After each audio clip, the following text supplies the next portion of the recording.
Hi, friend. This is Alex McRobbs, founder of the Mindful Life Practice, and you're listening to the Sober Yoga Girl podcast. I'm a Canadian who moved across the world to the Middle East at age 23, and I never went back. I got sober in 2019, and I now live full-time in Bali, Indonesia. I've made it my mission to help other women around the world stop drinking, start yoga, and change their lives through my online Sober Girls Yoga community. You're not alone, and a sober life can be fun and fulfilling. Let me show you how.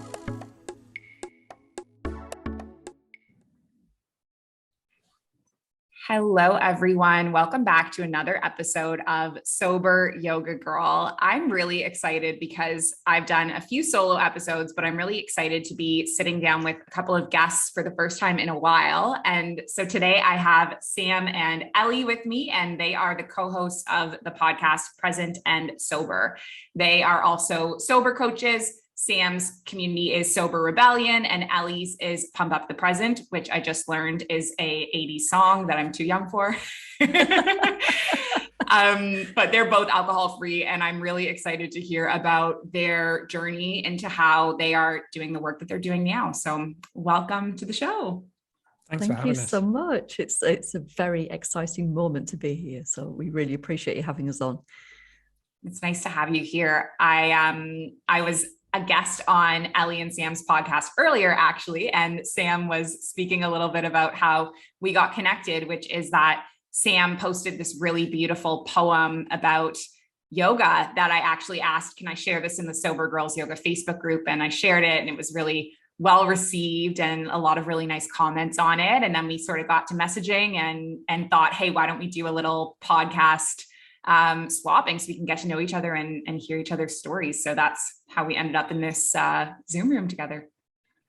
Yeah. Thanks for that. I'm so glad that it resonated with you. It kind of, I sort of said to you at the time, sometimes with poetry, it just happens. I feel like I got a new yoga mat and I was like, and then I just wrote a poem. So I'm glad it had a good effect on people. That's cool. Yeah. So I was wondering if maybe I could hear a little bit about both of your sober journeys and how you ended up to kind of get to the point you are now. So I don't know who wants to start. Go on, Ellie. Oh, really? Okay. Go for it. I always start in the middle. So I was a massive social drinker and never really saw alcohol as anything but, it's just part of my life, and I didn't think too much about it at all. It changed after having kids. So I've got 3 kids. They're all quite close together. And with having kids, my life changed. My life changed massively and became rather stressful and more busy than I ever could have imagined it being. And just everything changed. My body changed. I had a lot of hormonal difficulties after my children. The parents amongst us will appreciate the sleep deprivation and how torturous that is.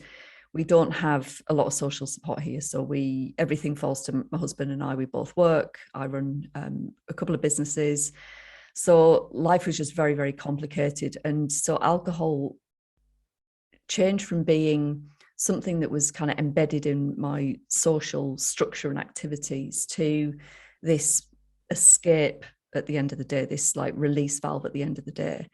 And over time, I just hated the way that I felt. I hated that I was, wishing the days away, because I'd wake up feeling exhausted, not well rested at all, mildly hungover. I'd then have to get through the day with work, household stuff, kids, and then it would just be completely depleted right through the day. Then have to try and get them all to bed, and it's just like having a mountain to climb all through the day. And then having a glass of wine at the end of the day was like this, finally I can breathe a sigh of relief. And what I didn't realize at the time was that alcohol, it simply doesn't relax us. Like, it exacerbates stress. It causes stress because of the elevated levels of stress hormones in the body. But all of this was like, I had no knowledge of that whatsoever.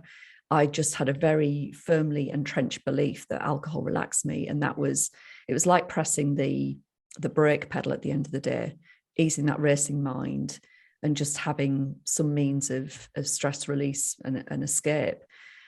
But and this went on for some years. And towards the latter end of it, I was getting really frustrated because I didn't like the way that I felt. And I was really, really worried about my health. So I was 38, 39.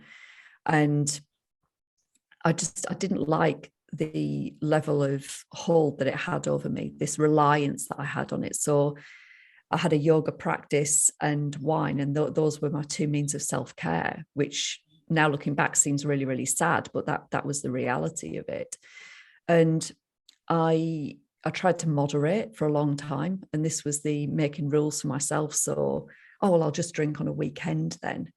And what that meant was that the days that I didn't drink, I felt deprived. I felt like I was missing out, and I'd be wishing my life away to get to the weekend so that I could then let off steam. And I'd always end up scuppering myself because I'd manage 2 or 3 days and then feel like a champion, want to celebrate with, guess what, a glass of wine as a reward. Mm-hmm. And so the weekends started to become longer and longer. And I didn't have any good coping mechanisms for when life threw me a curveball. So when things were intense, more difficult than usual, more challenging than usual, I didn't have any tools. So it would be then pressing the F it button and I'll be back on it next week. So I was just stuck in this cycle, which I think is quite common for people. And by just absolute chance, on my Facebook feed came this sponsored ad from This Naked Mind. And it was for a PDF called The 6 Vital Things That You Need to Know About Moderation According to Science. And so the 2 things that stood out to me were moderating, because that's what I was trying to do really badly, and science. So I like to know how things work, why things are the way that they are. Yeah. And I read this paper with trepidation because it's like, what's this all about? And it showed me really, really clearly in scientific terms that I couldn't argue with, that this belief that I'd held for so many years, alcohol relaxes me, that the exact opposite was true. And so I had this really strange moment where days before I would be feeling deprived if I wasn't drinking, to my desire to drink just went in an instant. It had gone. And it was this weird feeling, because at the same time as I felt this relief of I don't have to do this anymore, at the same time I had a lot of questions around, well, how do you socialize as a non-drinker? I've lived all of my adult life as a drinker. How do I socialize? Will my friends want to socialize with me as a drinker? So there was some questions bubbling around, but the overriding feeling, the overriding emotion was very much of excitement and curiosity. I kind of liked that it was a bit subversive, not drinking. And so I just decided to stop. And I thought, I'm not going to tell anybody because I don't know what's going to happen. It's uncharted territory. And about a week later, I'm now on, so Annie Grace is the face behind This Naked Mind. I'm now on her email list, and she sends me an invitation to the alcohol experiments. This is the January 2020 alcohol experiment. And my first thought was, it's $47. And I was questioning spending $47 on myself. But this is like how little I valued myself. Mm-hmm. And I managed to put that to one side, thinking, well, look, if I don't drink in January, I'm going to save like £400-500. I was drinking a lot of wine, and very expensive wine. So I thought, well, I can foot the bill for the $47. And the thing that was really interesting about that was, one, something changed in that moment where I decided to invest in myself and back myself. And secondly, because I'd invested $47, I decided that I was going to make sure that I went along to every live session with the coach. I was going to watch every single video. I was going to do every single journaling exercise so I could squeeze all of the value out of it. And so when I went into this program, I was just, it completely changed my life. Like I was feeling very, very differently physically. All of the benefits of not drinking came thick and fast. I had this clarity that I had thought had long gone. I had peace in my life for the first time. That's all I wanted, was peace. And I felt so much at ease. My anxiety had disappeared. And I started to tap into this joy, like a childlike joy. And again, I thought that had gone with childhood. I thought that as adults, we didn't have access to that anymore. So it was just this real profound awakening that then it was stirring this thing inside me. I'd had a lot of, as a drinker, I'd had a lot of professional discontent. I was kind of stagnating, and I felt this pull to something bigger, like I was supposed to be doing something else, but I couldn't figure out what it was. I didn't have the clarity. Once alcohol was out of the way, it was really, really clear that I wanted to be aligned with service, like I wanted to be offering something to other people. And so the two things kind of came beautifully together, because I'm looking at these coaches that are running the program thinking, well, what a wonderful thing to be able to connect with people, like knowing there must be so many mums struggling in the same way that I was. So I decided, even with the voice of like, who the hell do you think you are? You know, a couple of weeks sober, who are you to become a sobriety coach? But I just knew. And so Annie opened up this Naked Mind Institute online for the very first time at the end of that month. She was taking applications for her first set of coaches to be trained online. And so I signed up and trained with Annie for 6 months. And it was just the most wonderful, wonderful experience. Finally finding the thing that you love doing, the thing that you are meant to be doing. And a little while after that, I then went to train with Jolene Park, who is known for the term grey area drinking.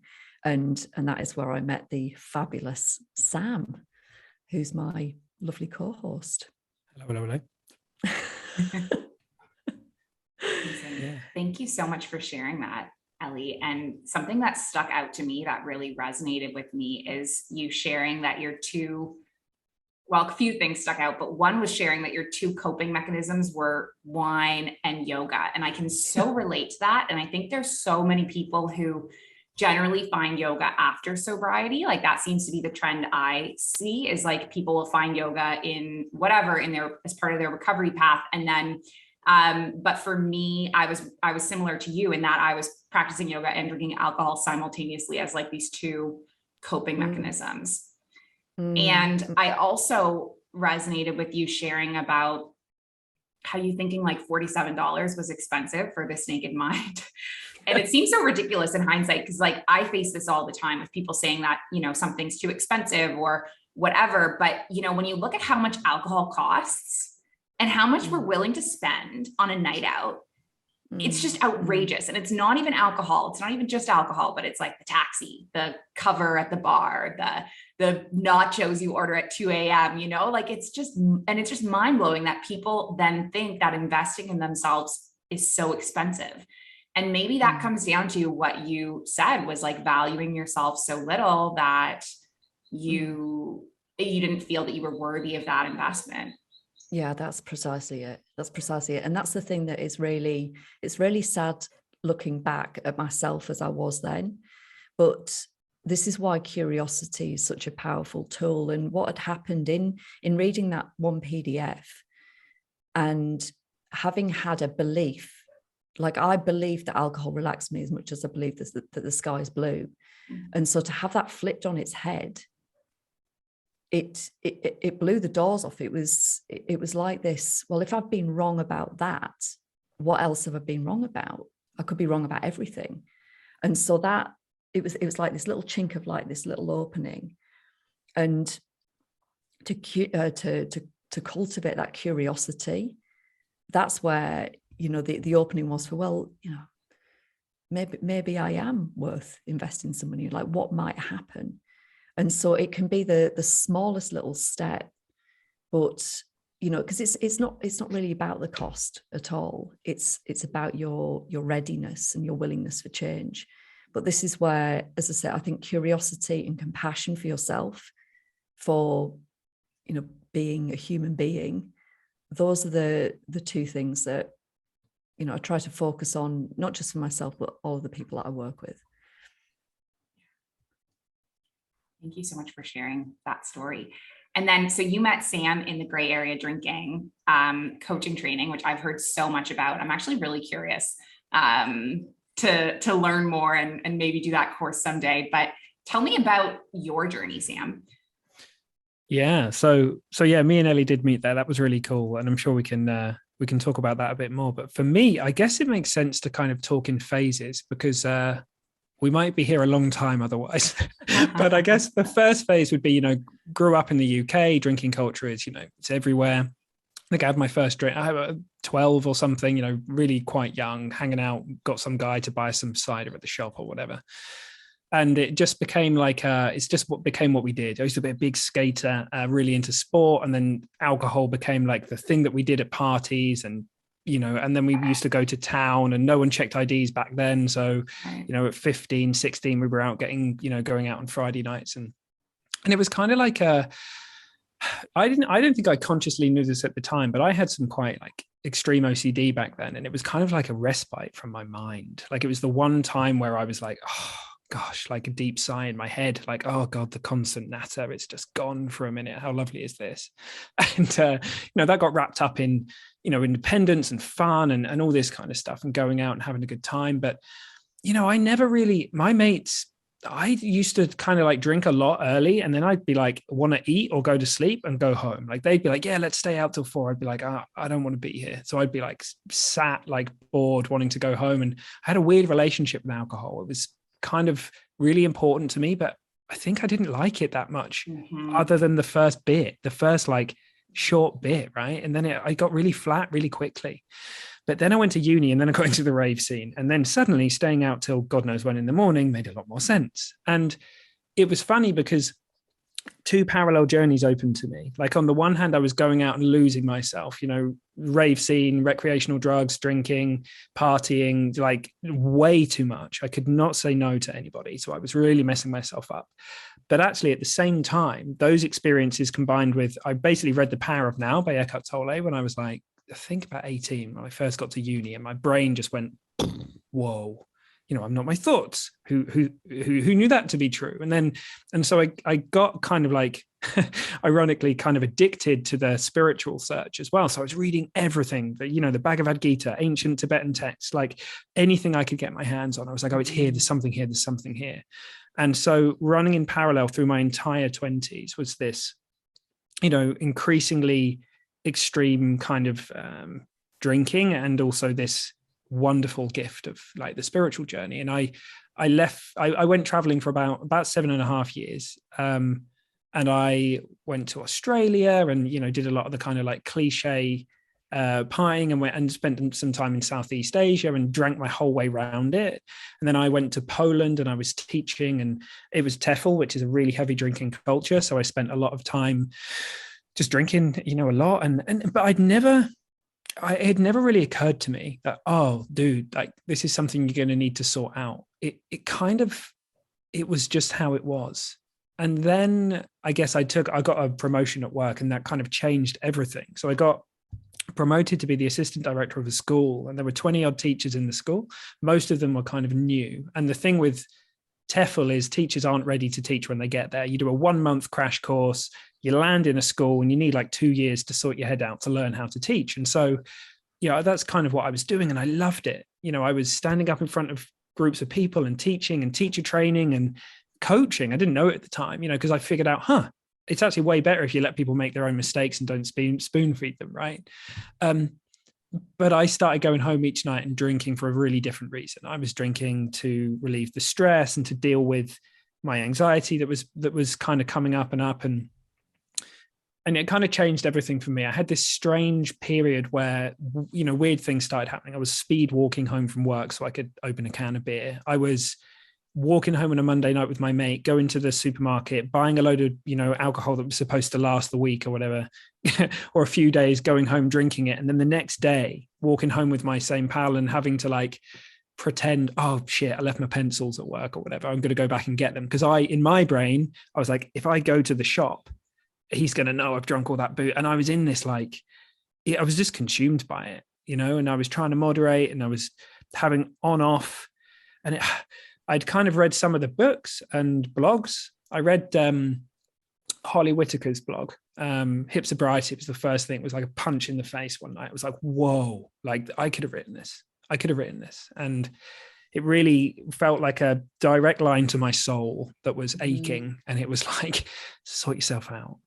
And so I started taking a month off and 2 months off, started consuming Quit Lit and reading it like crazy. And then in the end, none of that worked. You know, I'd have enough time away that surely I'd learned my lesson, and then I'd go back. And in the end, I was like, dude, you got to do something. So I did a year. And that year turned into 19 months. And, you know, we were talking earlier, Alex, about how I actually did decide to drink again after about 19 months or so. But interestingly, at the time, if you'd have asked me, is this a good thing? Is this, because after a few days, I was like, oh, what have you done? Like, you've been going around telling everyone how great this is, and now you're back in it again. Right.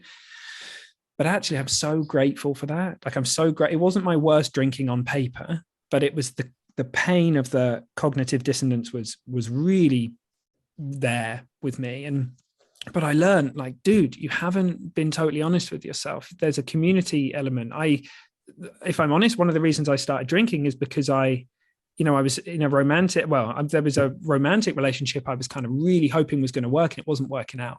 And my last ditch attempt to kind of make that work was, I'll just have some drinks then. And, on reflection, that bending, that contortion of me and the breaking of my boundaries to try and fit into someone else's, I mean, I'm like, wow, like that was painful, but boy, did I learn a lot from that. And, yeah, that's it. From that moment on, I kind of started a blog, Unaddicted, started writing. That was so cathartic. It was like self-therapy. And then my spiritual practice, just because I'd been literally for the best part of 15 years, had just been consuming everything. And I got it intellectually, but suddenly it landed. Suddenly I realized, oh, I've had a spiritual ego. I thought I knew what this was, but then boom. And I started having these insights, and I started just living in a feeling more and more. And the rest is history. You know, I started my business, Sober Rebellion. I met Ellie with Jolene Park. We knew immediately that we were going to do something together. It's so funny, Ellie, because we've only been recording our podcast for about a year or so.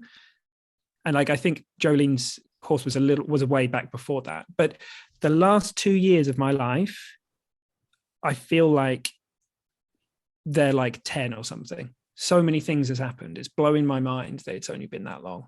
And I'm so freaking grateful. I'm so grateful that things got as shit as they did. I know that sounds mad, but I really, really am, because I wouldn't want to be on that merry-go-round, not for anything. And I can so relate to that. That's like what I was saying earlier when I was on your show. You know, what would I say to my old self? Like my really young self, I would probably let her make all the same mistakes, because they all lead you to, you know, where you are now. And the amazing work that you're doing in sobriety probably wouldn't have come about had you not hit your version of that bottom. Yeah, no doubt. It's like I always say, like, it was a data points in this Naked Mind. We talk about, you know, if you drink when you didn't plan or whatever, it's a data point, right? It's just something that you're going to get information from. And I learned so much from my kind of mistakes. And to me, the moment you do that, your mistakes flip into successes. So they're kind of bound together in this like amazing, two sides of the same coin. And yeah, I think that's why it's so important to just be compassionate for yourself, wherever you are, whatever's happening, however many mistakes, whatever it is you've made, you know, hold yourself in grace, because you just don't know. There will come a time where you'll look back and you'll be like, holy moly, it's like my life has been created by a divine hand, right? Like everything was as it was meant to be at the right time. Yeah. And I think it's so interesting the way you described you two meeting each other and just knowing that you were going to do something together. And I think that speaks to how strong our intuition gets in our sobriety. You know, we can perceive things in a lot more clearer and grounded state. And we just know, like, okay, this is someone who I'm meant to work with, or like we can kind of sense, I don't know what it is, like sense energy, have a stronger gut instinct that you can act upon because you're not numbing out those, everything. Yeah, that inner wisdom, that inner guidance, like we riff on that a lot, right? We, because it's really important to us to build. So we wanted to build Present and Sober with that as the fuel, because we've both run things with different fuels that have a cost. And we were really excited to experiment with that, and all the programs that we do, we really are encouraging people to, as Ellie, you described this beautifully, but basically turn up the dial on your own internal wisdom, right? Because for so many of us, we've been doing things for other people for so long, or maybe we've been making the intolerable tolerable by drinking. And then suddenly we're left with all this amazing opportunity, and knowing how to, when we're doing things for the right reasons, is just super important, because there are so many amazing opportunities out there. Learning to listen to, we say voice, that's a metaphor, right? It comes as a feeling, or sometimes it might be a voice, or tapping into that inner GPS is like super powerful. Mm-hmm. The inner GPS. I love that.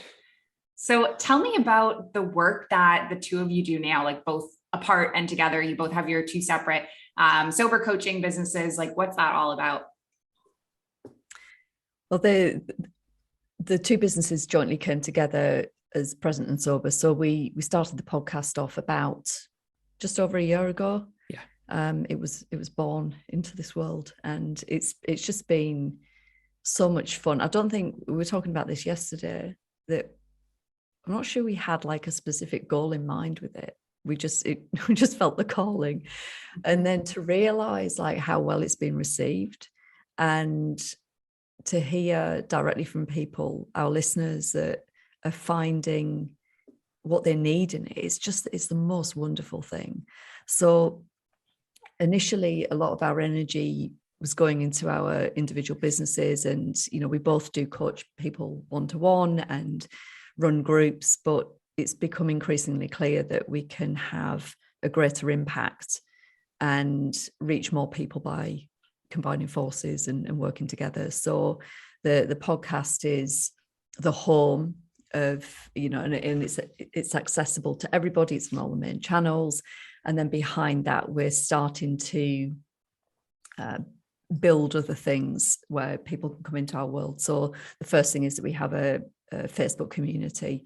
So again, it's entirely free, it's open to everybody, but it's just a place that's really aligned with the podcast, where the conversation can be continued, and we spend as much time as we can in there.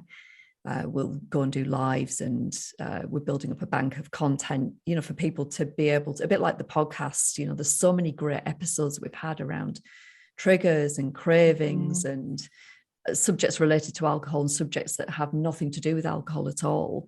So there's just a huge amount of free content that's there for people to just start dipping a toe into, and getting to know us before something else might make sense, like some of the paid programs that we have.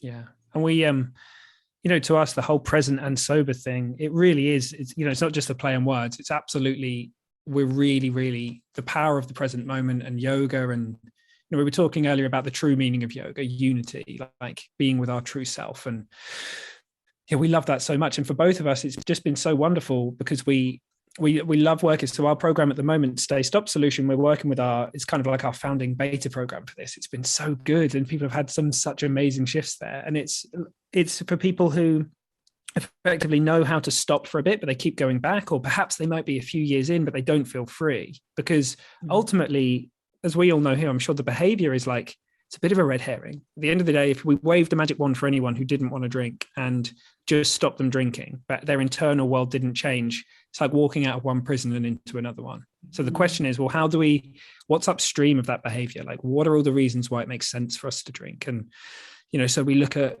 forgiveness, and we look at courage and clarity, and, connection with ourselves and people around us. And we just love being in that space. It's kind of funny, like you said, Alex, like I don't even know why in a book as well. So the podcast medium is kind of helpful for that. And I think that there is something about the connection between the two of us, and subjects that can be quite intense and challenging, but to bring the lightness and the levity to it. So, we have so much fun recording our podcast, and it comes across like people like to be a part of that. And we hear so much, but like people have difficult life circumstances and tragic things happen. And so to have a space that feels very, very different, it's like a little oasis for people, and ruthlessly practical at the same time. Yeah, that's really important. I think we're always trying to, and I'm sure we could hear it in what you were saying earlier, Alex, as well. If it's got to help, right? Like spirituality or whatever it might be is, to me, like that, like saying it's ruthlessly practical, it means that we can make a difference to our lives with it. It's not just a nice idea. It's not just like, oh, that's a nice idea I can kind of adopt and walk around and give myself a pat on the back and make myself feel better. It's like, no, this is it. This is how you build the life that you want to live, the life that you want to inhabit, that you deserve, that perhaps you've been tempering with alcohol or whatever innocently. So, I feel like we've both, we're on different missions, but we've got so much in common, even with you, Alex, because the community element is huge. The wanting people to just live their best life and find joyful movement and joyful mindfulness. And, it's such a wonderful thing to be aligned. We were both saying that we've been teachers, and Ellie, I know you've had a number of businesses, and to know that you're doing something good for the world that's making, but it's just not quite, you're like, it's not quite it though, is it? And hearing that call, and yeah, we want to build a space for people where they can go on that journey and feel safe doing it, in the knowledge that it's not always going to be comfortable. There's going to be discomfort, and we're honest about that on our programs. Like, this is going to be a ride, because getting out your comfort zone is a bit rocky at times, and it's supposed to be, and that's okay. That's okay. That's what growth is like. Yeah. And I love that you mentioned a big part of it is like having a sense of safety on that journey, because I think that's a huge element of it, is like you when you're going into that sober, like dipping your toes into the sober space, it's like something completely different than your norm and what you're used to. And so if you have a place where you feel safe and supported to be yourself completely as you're processing that whole, the journey and all the ups and downs that come with it, I just think it's beautiful. I think there's just something really leveling.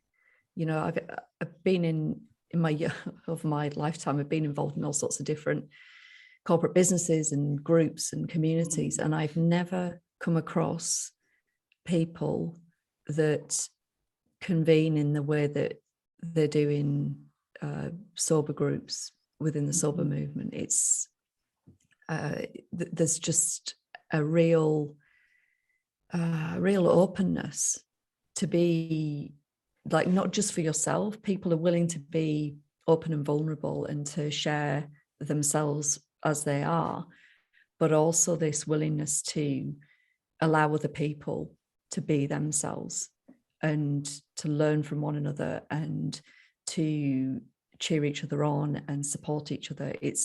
I've never come across a community anywhere else like it. And it doesn't matter which group you go into, every group has that same essence. And it's so special. And I think the more that we can help people find what they need in those spaces. And Sam was talking about the somatic bodily element. It so often gets forgotten.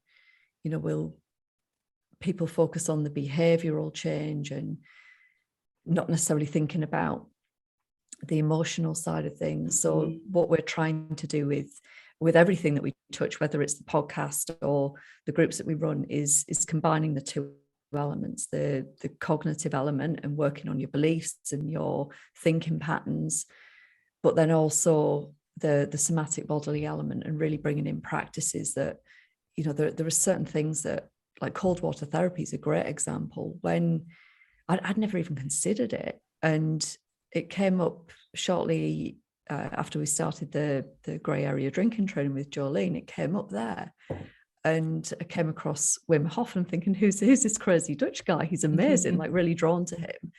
And at the same time, I had that old voice, the one that didn't want to spend the $47 on myself, that was saying, oh no, you don't like being cold. That doesn't sound nice. And then the other voice, the one that I like to turn up, was, well, why? Why wouldn't you try that? And so I did. And as a practice for me, and it's not for everybody, but as a practice for me, it's been highly transformative. And it's an integral part of, you know, every single day of my life. You know, I'm making myself get very, very cold and very, very uncomfortable.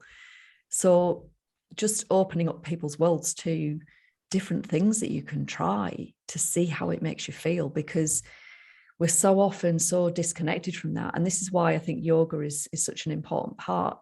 I felt like my yoga practice was really limited whilst I was drinking. But the one thing that it allowed, and it was like the very opening. So I practiced restorative yoga with a fabulous teacher on a one-to-one basis. And I was in a very bad place mentally at this point. And I remember it being intensely uncomfortable to have to be still. And she really taught me how to inhabit my body and to start to feel again. And it was just, again, like this little opening that then grew and grew. And so whilst I, you know, I had, as I said earlier, yoga and wine as my self-care, it was very limited. And it opened up into something else entirely. But just for people to have that, like that little one access point, mm-hmm. it can change everything. So being open and being receptive to try new things, it's a really, really big deal. Yeah, I 100% agree with that. Just kind of seeing where it ends up leading you, and maybe you'll like it and maybe not. And but you can learn a lot from just like taking the risk and seeing what comes from it. Yeah, it's so, I mean, like we all have like this amazing, you know, central nervous system that's different for all of us. And I think it's really easy to compartmentalize and be like, oh, this is an alcohol problem, like I just need to focus on that and deal with that. But actually it's a holistic thing. And particularly if our goal is true freedom, the goal is not to stop drinking, it's to build a life so good that drinking doesn't make sense anymore. Because then that question of, oh God, how do I know I'm not going to go back? Like people, like I hear people ask me that question all the time. How will I know I'm never going to go back to drinking? And that they're fixating on needing the answer to that question. And the truth is that you just transcend that. So you don't ask the question anymore. Like it's a different game. It's a different conversation. And yeah, with love and compassion and curiosity, that conversation starts to open, and we can have that conversation with ourselves and with our bodies. And yeah, I'm so grateful for that. And it's really lovely to hear that we're all doing that in our own different way for people, because I think it's a real gift. And yeah, how cool is that, huh?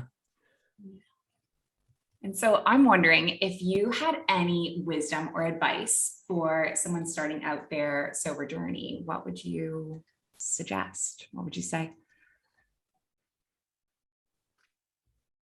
That's a good question. I know what I answered the last time, and I'm just seeing if I genuinely want to see what my answer to that now is.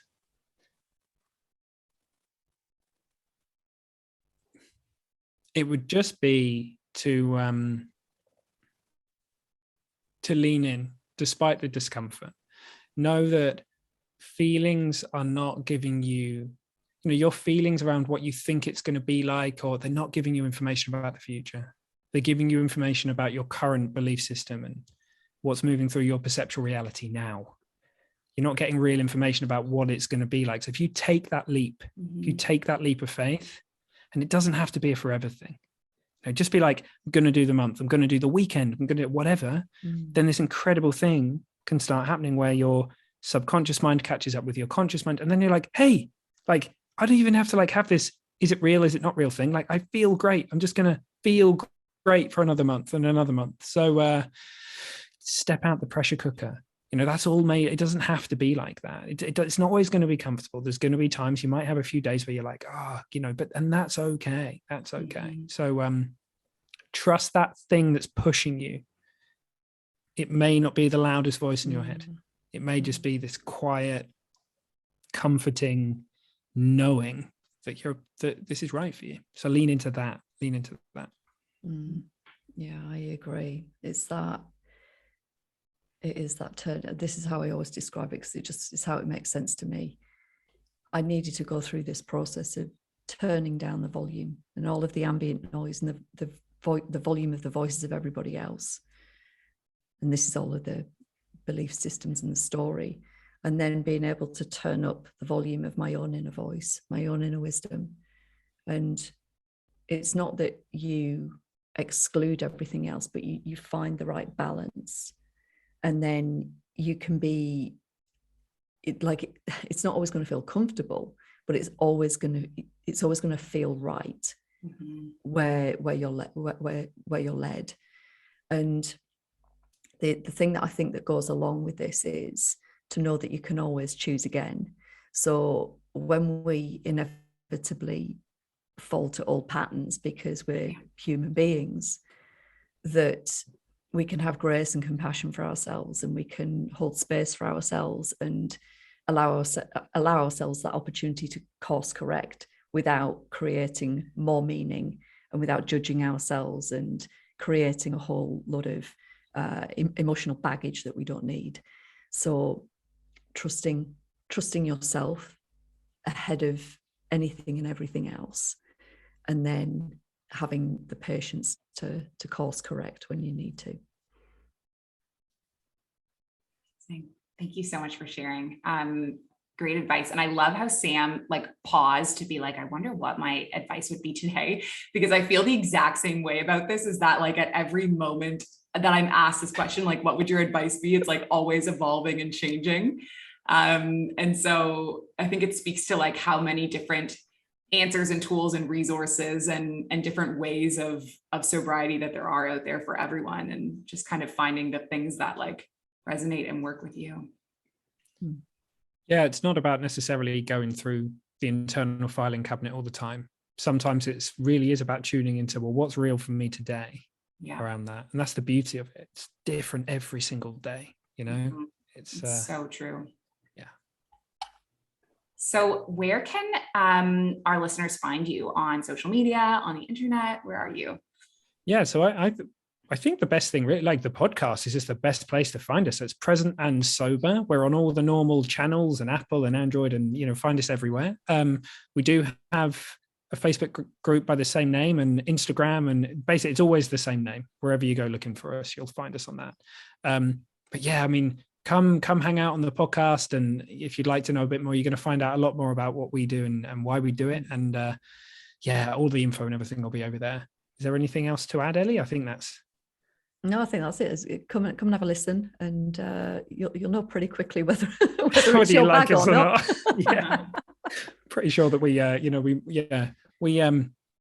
a bit silly. We like to turn, we like to bring lightness into the dark, and we do swear sometimes as well. So apologies in that in advance. Well, thank you so much for being on the show today. I really appreciate it. And it was really cool to meet you both and hear more about your journeys with sobriety, with yoga, with everything, with your podcast. So really appreciate your time. Yeah, thank you so much. Genuinely, so enjoyable to have these conversations. And thanks so much for having us. Yeah, thank you. Hi, friend. Thank you so much for listening to this episode of Sober Yoga Girl podcast. This community wouldn't exist without you here, so thank you. It would be massively helpful if you could subscribe, leave a review, and share this podcast so it can reach more people. If we haven't met yet in real life, please come get your 1-week free trial of the Sober Girls Yoga membership and see what we're all about. Sending you love and light wherever you are in the world.